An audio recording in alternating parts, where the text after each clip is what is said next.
جن کے بیچ میں کون آیا تھا؟ اسلام آیا تھا۔ محمد رسول اللہ امت کے نبی تشریف لائے تھے، اسلام کے پیغمبر تشریف لائے تھے۔ آپ نے ان کے بیچ میں کہا اے اللہ کے نبی، اللہ فرماتا ہے اللہ کے نبی آپ اعلان کیجئے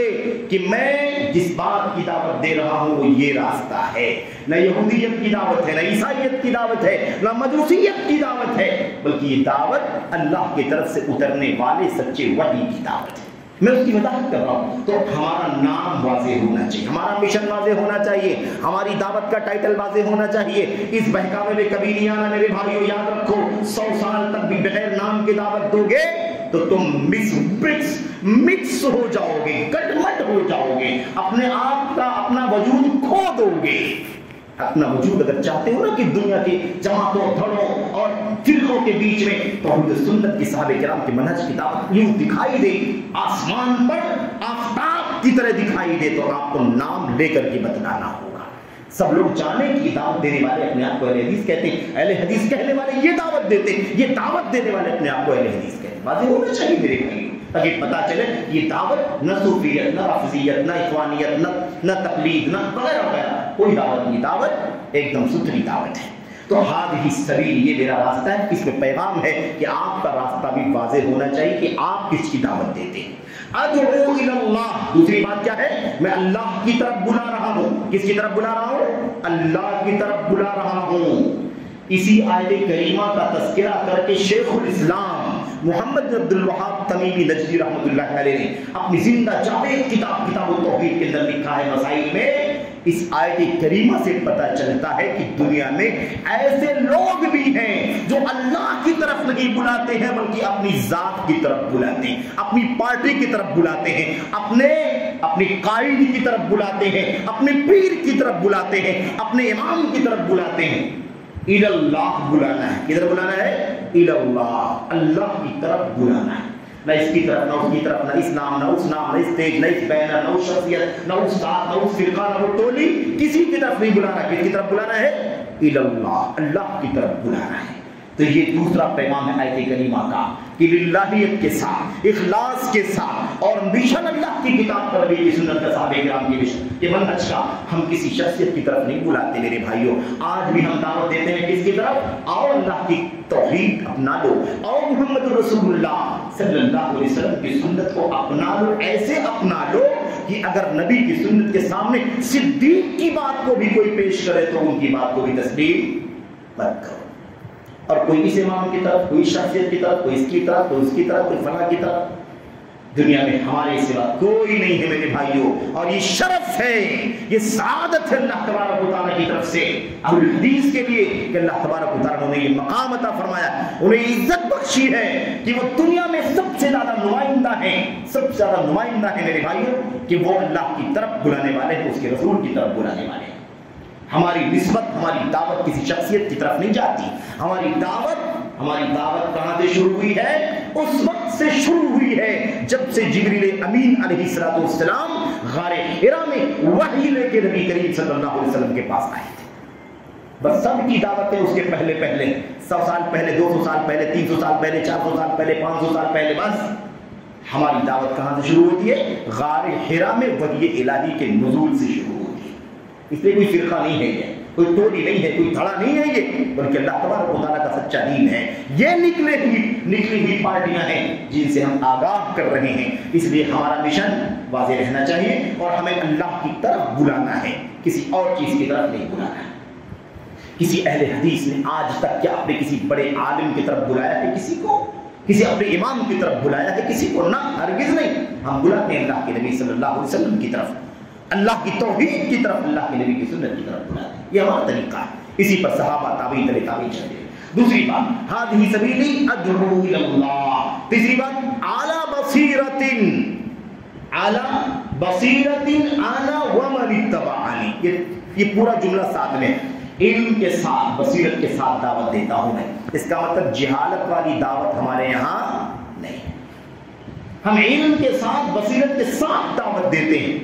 اللہ کے نبی صلی اللہ علیہ وسلم سے اللہ تبارک و تعالیٰ کہلوا رہا ہے اعلان کروا رہا ہے کہ آپ اعلان کیجئے کہ میں بھی علم کی روشنی میں دعوت دیتا ہوں اور میری پیروی کرنے والے میری متبعین بھی علم کی روشنی میں دعوت دیتے ہیں۔ کیا پیغام ملا آیت کریمہ سے؟ کہ دعوت کا کام علم کی روشنی میں کرنا ہے۔ پہلے دعوت نہیں ہے، پہلے تبلیغ نہیں ہے، پہلے دور دور جا جا کر کے باتیں پھیلانا نہیں ہے، بلکہ اللہ تبارک و تعالیٰ کا کلام کہتا ہے نبی آپ کو بھی علم کی روشنی میں دعوت دینا ہے اور آپ کی امتیوں کو بھی، آپ کی متبعین کو بھی علم کی روشنی میں دعوت دینا ہے۔ اللہ تبارک و تعالیٰ فرماتا ہے فَاعْلَمْ أَنَّهُ لَا إِلَهَ إِلَّا اللَّهُ وَاسْتَغْفِرْ لِذَنبِكَ۔ اے اللہ کے نبی آپ علم حاصل کیجئے، آپ جانیے کہ اللہ کے سوا کوئی سچا عبادت کے قابل نہیں۔ اللہ کے نبی کو کہنا ہے آپ جانیے، پہلے علم، اس کے بعد اللہ تبارک و تعالیٰ کیا فرماتا ہے استغفر لذنبک وللمؤمنین والمؤمنات، پھر اپنے گناہوں کی بخشش مانگیے اور ایمان والے مردوں اور ایمان والے عورتوں کے لیے بخشش کا سوال کیجیے۔ تو پتہ یہ چلا کہ علم پہلے ہے، علم کے بغیر دعوت نہیں چل سکتی ہے۔ تو یہ نعرہ لگانے سے کوئی فائدہ نہیں، دھوس جمانے سے کوئی فائدہ نہیں کہ ہم تو امریکہ افریقہ کے صحراؤں تک جا جا کر کے دعوت کا کام کرتے ہیں۔ یہ کون سی فضیلت کی بات ہے میرے بھائی؟ کوئی ضرورت نہیں امریکہ افریقہ میں جانے کی۔ اپنے پڑوسی کو بتاؤ علم کی روشنی میں بتلاؤ، اپنے ساتھی کو بتلاؤ علم کی روشنی میں بتلاؤ، اپنے محلے کے لوگوں کی اصلاح کرو، علم کی روشنی کی اصلاح کرو۔ آپ کو امریکہ افریقہ کے سوالات نہیں کرے گا اللہ تبارک و تعالیٰ، لیکن آپ سے اللہ یہ ضرور پوچھے گا تم نے زبان کھولی تھی سکھانے کے لیے، دعوت دینے کے لیے، تمہیں اس کا علم تھا یا نہیں تھا؟ تم نے جہالت تو نہیں پھیلا دی، تم نے گمراہی تو نہیں پھیلا دی، تمہیں عقیدے کا علم تھا کہ نہیں تھا، تمہیں سنت کا علم تھا کہ نہیں تھا، تمہیں حلال و حرام کا علم تھا کہ نہیں تھا؟ تم نے کیسے جہالت کی بنیاد پر ہمارے دین کو دنیا کے اندر پھیلا دی؟ تم نے ہدایت نہیں عام کی، تم نے ضلالت عام کر دی۔ تم نے کیا کر دیا؟ گمراہی عام کر دی، تم نے شرک پھیلایا، تم نے علم غیب اللہ تبارک و تعالیٰ کے علاوہ کے لیے پھیلایا، تم نے نہ جانے کیسے کیسی عقیدے پھیلا دی۔ اللہ تبارک و تعالیٰ یہ نہیں کچھ، اس لیے یہ بات جاننے کا ضروری ہے کہ دعوت علم کے ذریعے ہوگی، دعوت علم کے ذریعے۔ پہلے علم، سب سے پہلے علم ہے، علم کے بعد عمل ہے، عمل کے بعد اس کی طرف لوگوں کو بلانا ہے۔ یہ ترتیب ہے، چین ہے دعوت کے مشن کی، جذبہ ہے دعوت کا، نبیوں والا کام، نبیوں والا کام، نبیوں والا مشن۔ اس جذبے کے نام پر آپ ہم کود کر کے میدان میں نہیں آ سکتے۔ نبیوں والا کام ہے تو نبیوں والا کام نبیوں والے کام کی طرح کرو۔ نبیوں نے پہلے دعوت نہیں دیا ہے، نبیوں نے وحی کا علم حاصل کیا ہے، وحی کے ذریعے علم حاصل کر لیا ہے، تب اللہ تبارک و تعالیٰ کے دین کو پھیلانے کا کام کیا ہے۔ تو نبیوں والا کام نبیوں کی چین سے کرنے کی ضرورت ہے۔ اس لیے کہ سمجھو علم کے بغیر کوئی آگے نہیں آ سکتا، اور اسی کے اندر وہ سب لوگ ہیں، اسی کے اندر وہ سب لوگ ہیں جتنے بھی برادر سسٹر چل رہے ہیں، چل رہی ہیں میدان میں، دعوت اور میدان کے اندر اسٹیج اور مائک اور میڈیا پکڑ کے بیٹھے ہوئے ہیں، وہ علم والے نہیں ہیں، وہ امت کو مس گائیڈ کر رہے ہیں، امت کو گمراہ کر رہے ہیں۔ یاد رکھو یہ وقت نہیں، ورنہ میں آپ کو 10 مثالیں دوں کہ کیسے کیسے عقیدے برباد کر دیا، کیسے کیسے منہج برباد کر دیا، کیسے کیسے حلال و حرام کو تمیز ختم کر دیا، کیسے کیسے اخلاق و کردار برباد کر دیے، فرائض بگاڑ دیے، دین کے ارکان کا دیا پاشا کر دیا۔ ان لوگوں نے جو علماء نہیں ہیں اور میدان میں سب سے زیادہ پاپولر مانے جاتے ہیں، آؤٹ سائڈر جن کو کہا جاتا ہے۔ اللہ کے نبی نے فرمایا اخاف ما اخاف علی امتی من المسیح الدجال، مجھے ایک چیز کا ڈر اپنی امت پر فتنہ دجال سے بھی زیادہ ہے۔ ایک چیز کا ڈر مجھے کس سے ہے؟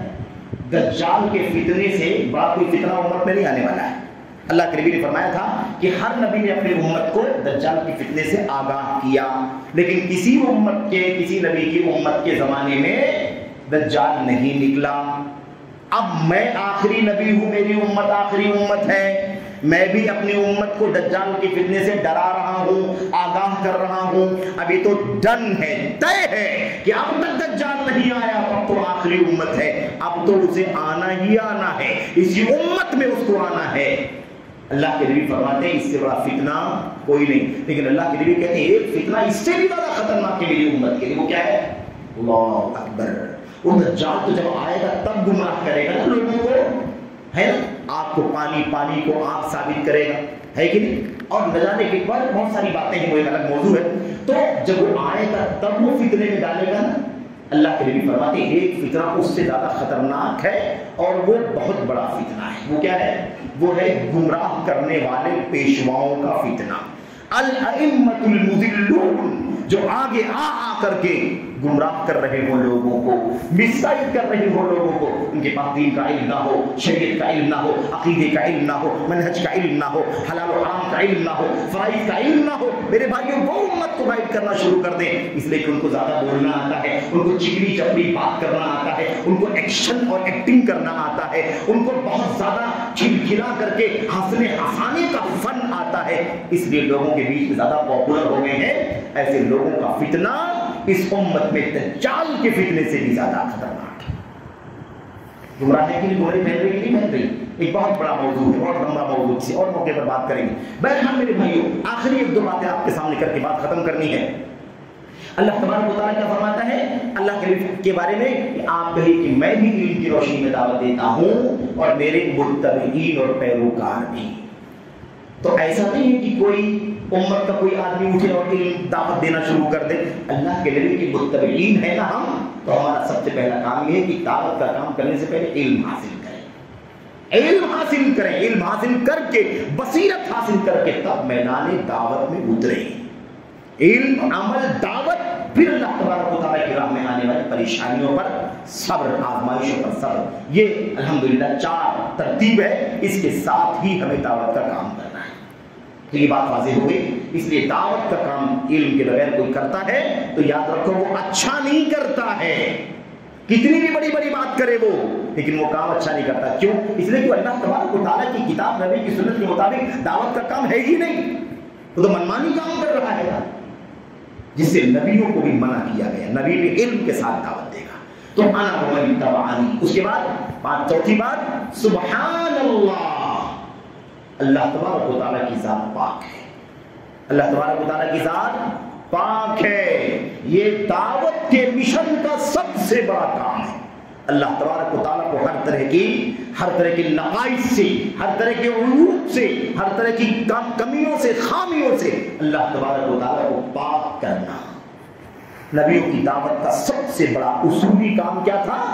یا قوم اعبدوا اللہ ما لکم من الہ غیرہ، اے میری قوم کے لوگوں اللہ کی عبادت کرو، اللہ کے سوا تمہارا کوئی سچا عبادت کے قابل نہیں ہے۔ حضرت نوح نے یہی کہا، حضرت صالح نے یہی کہا، قوم سمود، حضرت ہود علیہ السلام نے یہی کہا، حضرت شعیب نے یہی کہا، محمد الرسول اللہ نے یہی کہا، حضرت ابراہیم نے یہی کہا، حضرت موسیٰ اور عیسیٰ نے یہی کہا، سب نے یہی کہا۔ کیا کہا؟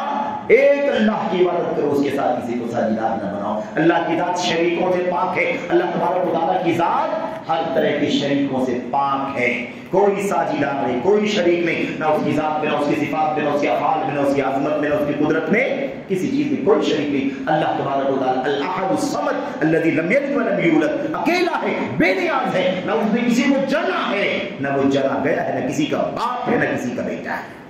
میرے بھائی، ادنا ہو اعلیٰ ہو، نہ جانے کی توپیر و فقیروں کو پوجا جا رہا ہے، اللہ تبارک و تعالیٰ کی ذات میں عیب لگایا جا رہا ہے، کسی کو ساجدار بنایا جا رہا ہے، اللہ کو عیب دار بنایا جا رہا ہے، اللہ تبارک و تعالیٰ کو بے عیب ثابت کرنا، یہ ساری دعوت کی جڑ اور اصل الاصول ہے میرے بھائی۔ اور اس کا فقدان ہے جماعتوں میں، سارے فرقوں میں اس دعوت کا فقدان ہے، خالص توحید کی دعوت نہیں پائی جاتی،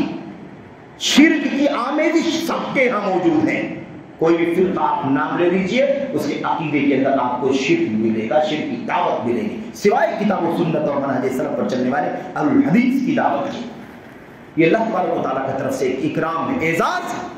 ایک جماعت ہمیشہ حق پر قائم رہے گی، ساری دنیا مخالفت کرے گی، لیکن کوئی طاقت انہیں مٹا نہیں سکے گی، وہ غالب رہیں گے، اللہ تعالیٰ کے حق پر چلے رہیں گے۔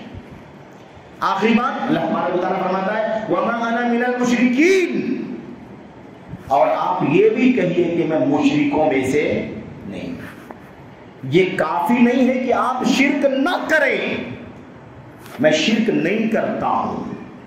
میں شرک نہیں کرتا ہوں، یہ کافی نہیں کہ شرک نہ کرو، بلکہ اعلان کرنا ضروری ہے کہ میں مشرکوں میں سے۔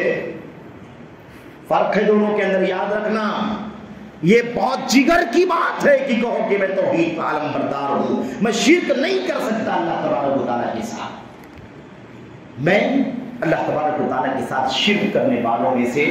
نہیں ہوں۔ یہ اپنا عقیدہ، اپنا مشن ہے جس کو واضح کیا جاتا ہے۔ آج لوگ گول مول انداز کے چلتے ہیں، سوچتے ہیں ظاہر بھی نہ ہو اور کام بھی چلتا رہے، ادھر بھی ساز باز ادھر بھی ساز باز، ادھر بھی دوستی ادھر بھی دوستی۔ یہ گلابی اہل حدیثیت ہے، گلابی سلفیت ہے، اس کے اللہ کے دین میں کوئی گنجائش نہیں۔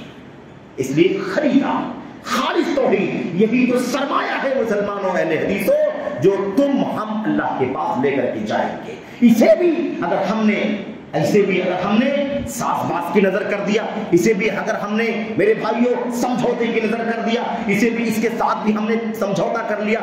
اور جس کو قرآن کریم کے الفاظ میں مداہنت کہا جاتا ہے، لوگ رواداری کہتے ہیں، رواداری نہیں، رواداری ایک الگ چیز ہے جو اچھی چیز ہے، لیکن یہ مداہنت ہے، دین کے معاملے میں سمجھوتا، عقیدے کے معاملے میں نرمی، یہ وہ سرمایہ ہے جو لوٹتا جا رہا ہے۔ اگر ہم نے ان کے ساتھ ان کے ساتھ ان کے ساتھ ان کے ساتھ جب تک اپنے آپ کو خالص کر کے، یہ سب میرے بھائیوں ان تمام راستوں سے اگر ہم نے اپنے آپ کو خالص نہ کیا، وَمَا أَنَا مِنَ الْمُشْرِكِينَ، میں شرک کرنے والوں میں سے نہیں ہوں۔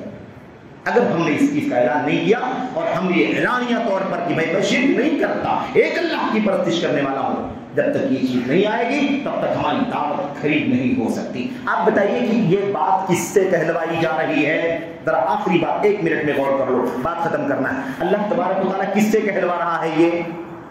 اللہ کے نبی محمد رسول اللہ صلی اللہ علیہ وسلم سے۔ قل، آپ کہیے یہ کہیے، آخر میں کیا کہیے؟ وما انا من المشرکین، میں مشرکوں میں سے نہیں ہوں۔ تو کیا نعوذ باللہ اللہ کے نبی علیہ السلام کا شرک کرنے والے تھے کہ آپ کو بتانا پڑا کہ میں شرک کرنے والوں میں سے نہیں ہوں؟